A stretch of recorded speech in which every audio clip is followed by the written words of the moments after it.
cek. Yuk.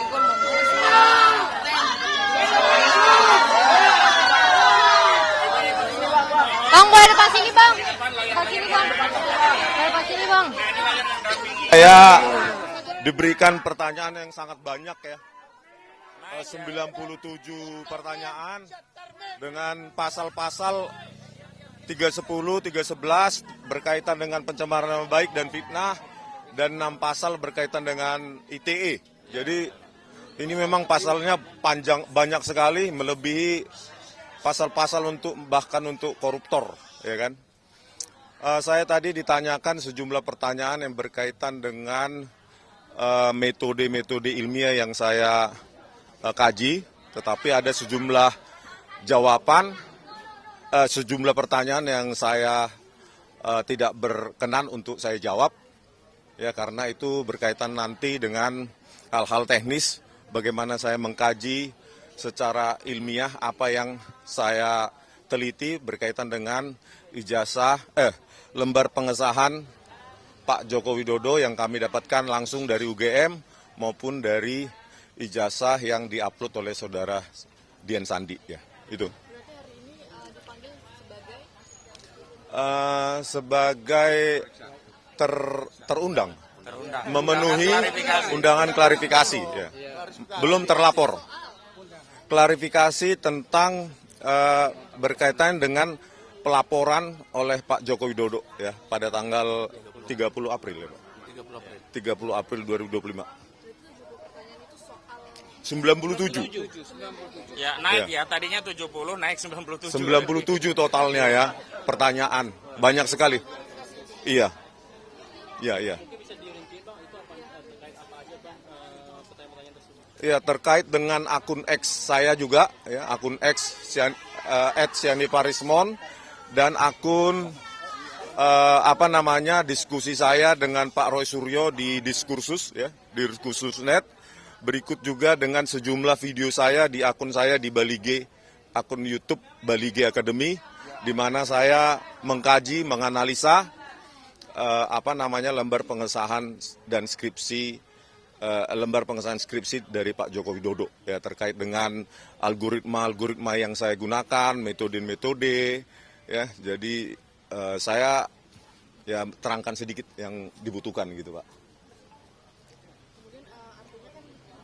Bukan menjadi terlapor.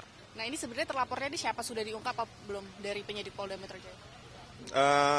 Belum ada, ya, masih dalam tahap diselidiki sepertinya siapa terlapornya. Tapi untuk dari Joko Widodo melaporkan orang-orangnya, nama-namanya berarti siapa? Saya tidak tahu, belum ada, ya. Tapi kan dalam laporannya Pak Jokowi kan dalam kronologisnya disebutkan nama, salah satunya adalah nama abang itu, bagaimana, Bang? Inisial mungkin ya, inisial RS. Tidak jelas siapa. Nah, siapa RS itu kita masih belum tahu, ya. Ya. Ya, mungkin saya tambahkan, memang yang beredar di media muncul sejumlah inisial nama, tetapi yang kami jadikan patokan bukanlah apa yang beredar di media, tetapi yang secara de jure ada dalam undangan klarifikasi. Dan dalam undangan klarifikasi itu hanya disebutkan penyidik sedang melakukan penyelidikan sejumlah dugaan tindak pidana, di antaranya tadi disebutkan 310 KUHP, 311 KUHP, ada juga pasal 27A Undang-Undang ITE, dan juga pasal 35 dan 32 Undang-Undang ITE. Berkaitan dengan peristiwanya juga belum jelas, hanya disebutkan di 26 Maret 2025, dan juga tidak dijelaskan siapa terlapornya. Hanya memang kalau pelapornya jelas disebut IRH Joko Widodo, begitu.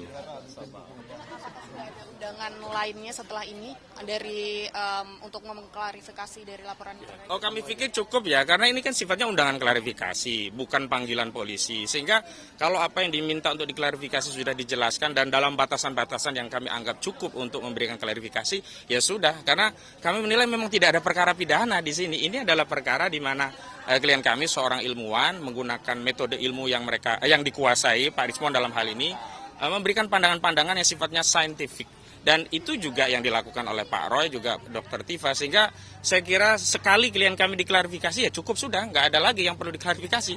Mau apa lagi begitu loh. Ya, dan kami memang tidak menerima undangan-undangan lagi setelah ini ya, belum ada. Dan kami harapkan penyidik juga menghentikan persoalan yang berkaitan dengan apa yang hari ini dituduhkan pada klien kami. Saya kutip saja ya pendapat Pak Jimli Asidiki, kalau soalnya itu adalah soal ijazah, ya diselesaikan ke PT UN. Tapi karena ini lebih dari 90 hari, ya diselesaikan di peradilan negeri. Dan hari ini di pengadilan negeri sudah bergulir dua perkara sekaligus. Yang pertama di Pengadilan Negeri Surakarta yang digugat oleh Pak Dr. Muhammad Taufik. Yang kedua ada di Pengadilan Negeri Sleman. Artinya semestinya kalau kita mau ya fokus kepada penegakan hukum dan menghormati kaidah hukum, penyidik ya harus menghormati Perma nomor 1 tahun 1956, di mana jika ada perkara berdata beririsan dengan apa yang mereka anggap ada perkara pidana, ya di hold dulu, ya dihentikan dulu perkara penyelidikannya dan fokus menunggu putusan pengadilan perdata hingga memiliki kekuatan hukum yang tetap begitu. Jadi kami pikir klarifikasi yang kami berikan sebagai bagian dari warga negara yang kooperatif memenuhi undangan dari penyidik sudah cukup begitu. Kalau Bang Rismon sendiri nanti kalau misal diundang sebagai terlapor, apakah akan memenuhi panggilan untuk melakukan pemeriksaan? Ya pasti ya, kita harus menghargai ya proses hukum. Dan ada tadi pertanyaannya salah satu ya, atas otoritas apa gitu ya. Atas otoritas apa Anda meneliti skripsi dan ijazah Pak Jokowi ya, sebagai seorang peneliti ya, penulis buku ya, maka karena ini berkaitan dengan bidang keilmuan saya sebagai peneliti bebas ya, independen ya, tidak subjektif, tanpa harus memiliki otoritas apapun. Seorang pengkaji atau peneliti itu harus bisa menjawab permasalahan-permasalahan yang ada di tengah-tengah masyarakat kita gitu. Ya. Oke, ada lagi, lain? Pak? Menyangkut tadi ada 97 pertanyaan, banyak yang tidak sesuai dengan Agak maju, Bang. Agak maju. Jadi sesuai dengan diminta untuk klarifikasi. Dari 97 pertanyaan banyak yang di default tadi, jadi kita nggak jawab karena nggak ada hubungan dengan pemanggilan. Jadi keanehan gitu, klarifikasi tapi ditanya yang lain-lain yang tidak ada sesuai dengan sesuai undangan yang ada. Saya kira itu aja. Oke, saya tambahkan ya. Jadi seperti rekanku katakan tadi, bahwa pertanyaan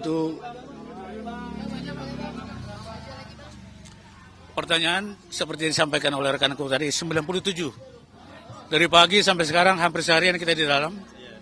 Tugas kami selaku penasihat hukum hanya meluruskan hal-hal yang menurut kami janggal.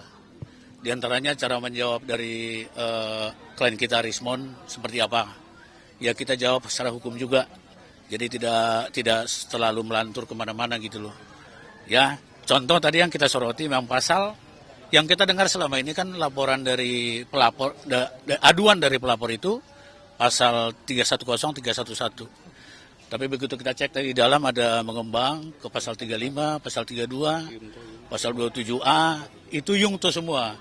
Jadi sepertinya klien kami ini atau yang terhormat Rismon ini sudah dikepung oleh beberapa ayat yang menurut kami tidak seharusnya dilakukan seperti itu. Itulah hari ini nasihat kami terhadap penyidik juga, terhadap Rismon juga. Nah itu tugas kami hari ini. Selanjutnya ya kita tidak bisa berkomentar apa dulu.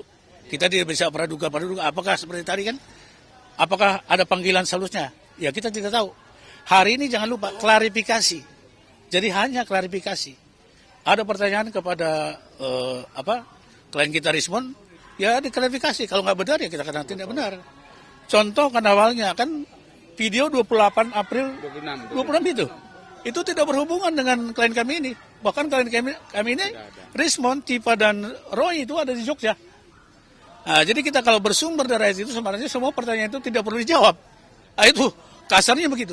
Tapi alangkah baiknya kooperatif sekali rekan kami atau klien kami Rismon hari ini. Sangat kooperatif. Menjawab apapun dijawab. 97 pertanyaan itu. Saya kira mungkin dari saya begitu ya. Ya, tambahan ya, Oke. Kenaikan tadi dari 1797, kenapa sebagian tidak kami jawab, kami mengikuti prosedur KUHAP. Karena di dalam KUHAP, orang diperiksa itu hanya yang dia tahu, dia alami, dan dia dengar sendiri. Sehingga ketika ada peristiwa-peristiwa yang dipertanyakan kepada Pak Rismon yang tidak dialami, dilihat, dan didengar sendiri, tentu hak klien kami untuk tidak menjawab, dan justru juga kewajiban klien kami untuk tidak menjawab. Karena apa? Kalau memaksakan menjawab peristiwa yang kita tidak ada dalam peristiwa itu namanya dusta. Begitu ya? Iya, iya. Dan nanti testimoni de auditu tidak bernilai. Iya, betul, betul. Cukup ya. Terima kasih ya. Ya. Oke. Mohon doanya ya buat Pak Rismon. Ya semuanya. Ada yang ini ya. Oh iya ya. Ya, sampai. Oh, sama Pak Peter sih. Jujur.